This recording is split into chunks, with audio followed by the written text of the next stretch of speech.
There is a looming divide which I predict will split the right wing, possibly sooner than later. This divide is centered around whether we want a country where the government enforces morality of its citizens in our favor rather than the left's favor, or whether we want a country where the government is restricted as much as possible. I happen to fall very much on the side of liberty when it comes to this question, but I think I'm in the minority of right-wing millennials. Both age groups, though, have a healthy representation of people on both sides of this argument. There's a widespread attitude in the young right that a relaxed stance towards leftist lifestyles is the thing that led us to the current crisis with LGBT dominance of academia, entertainment, and corporate structure. I agree with their diagnosis of the illness, but not on their proposed cure. On the other hand, I have a hunch that the older right leans towards the side of liberty when it comes to this question, or at least has for many decades. The boomers are the ones who resisted the Vietnam draft and saw how well Reagan's hands-off management of the economy worked for America. Rush Limbaugh shaped the conservative mindset of the 90s. The trend of fiscally conservative and socially liberal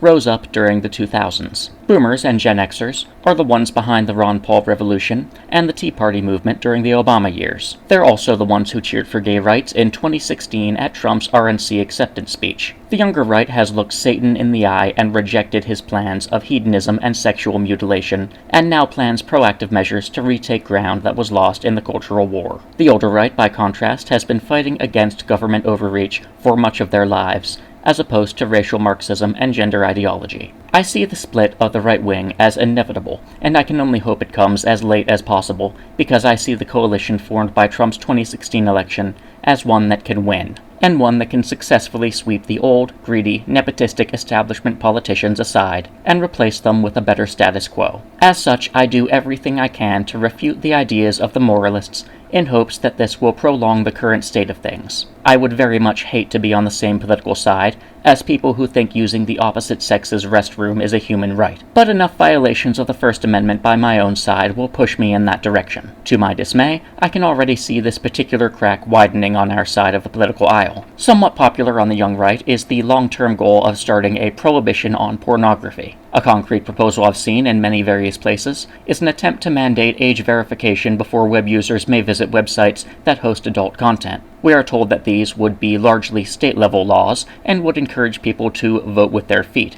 and move to a different state if they'd rather live under different laws. The law is a teacher, those who support this will say. The law informs the morality of the people who live under it. The people will adapt themselves to the law. If we want a more moral and pure society, we must first shape the law into the creature we want it to be. Or so the theory goes. I can give several reasons why I'd prefer liberty and free speech to a country where the government has the power to censor websites for certain content. First, I do not trust the federal government and the three-letter agencies to keep their hands off the issue, once enough states look into it. If a constitutional question is raised, they can cite Commerce Clause and claim it as federal jurisdiction by reason of it being interstate commerce. We already see the Fed wielding this particular power with their TikTok ban. I foresee a federally managed Internet ID system, which lower levels of law enforcement can access. Every Internet user in the nation would have their personal information, their social security number, and their browsing history linked together in a database managed by the same kinds of people as the Department of Defense employee filmed by James O'Keefe in early 2024. The one who had bottom surgery and disclosed that open borders and an end to the Second Amendment are their plans. I acknowledge that these people already have my name and much of my personal information on file by virtue of the Patriot Act, the information sharing that goes on between the US and the British governments, and any number of other ways that they already circumvent the Fourth Amendment. I don't want one more way for them to do that. The next practical argument I have against a porn prohibition is a look at a past example, the 1920s prohibition on alcohol. Rather than working as the government expected, the prohibition gave organized criminal groups an amazing source of income, grew their membership, and opened up countless speakeasies across the nation. Indeed, many localities to this day still have a street racing tradition that was started by bootleggers modifying their vehicles to outrun police while transporting homemade alcohol. VPNs, proxies, prostitution, and human trafficking will replace the existing outlets for porn service and provide options for continued viewership. Meanwhile, our prisons will fill up with yet another group of people guilty of nonviolent quote-unquote crimes. For the final practical argument, I'll give you New York State's anti-adultery law. This law from the early 20th century criminalizes the act of sexual infidelity against one's spouse. In March of 2024, their state Congress was on their way to overturning this law, as it was seen to be outdated. Since 1979, there have been a total of 10 convictions under that law, 9 of which happened prior to 1993. How many cases of cheating spouses do you think happened in New York State since 1993? The answer is obviously many, many more than one. So what happened? Politics is downstream from culture, as the saying goes. How many years after the initial passing of an anti-porn law will it still be popular? How many years after will people still be aware of it? How many new porn websites will bother to report to each and every state that they host adult content? How many of those sites will bother to collect photo ID from all their visitors? How many states will bother reaching out and proactively enforcing this law against those sites? How many police will choose to go after porn viewers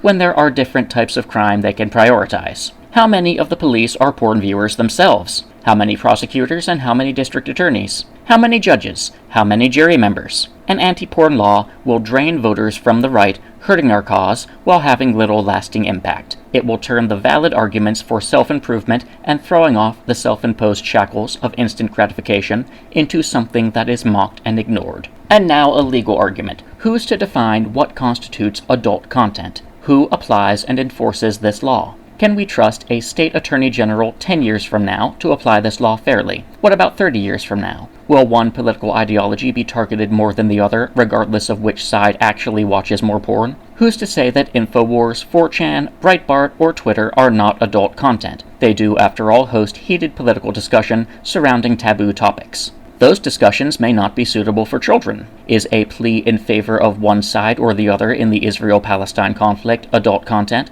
Is an argument for or against sexual reassignment surgery that focuses on the medical procedure itself adult content? Once we start censoring speech, where do we stop? Do we trust the people with the power to throw us in prison to decide the question of where to stop? We're opening up a door for government to crack down on political opponents and giving them an extremely powerful tool that they should not be able to use. And now I'll give a religious argument. God granted Adam and Eve free will. He did it not because he wanted them to sin, but because he knew that true, genuine love could never be forced. If he gave humanity no choice in whether or not to accept him, whether or not to sin, then what's the point? It would be like winning a game that you rigged. There's no personal fulfillment or spiritual reward from it. When Christ spent 40 days in the desert and was tempted by the devil, his second temptation was to throw himself off the Temple Mount and summon angels to catch him before he hit the ground. The unspoken part here was about how many people would see it. Thousands from all parts of the city would witness this miraculous act, and they would have no choice but to believe. Jesus could compel all who saw to worship him.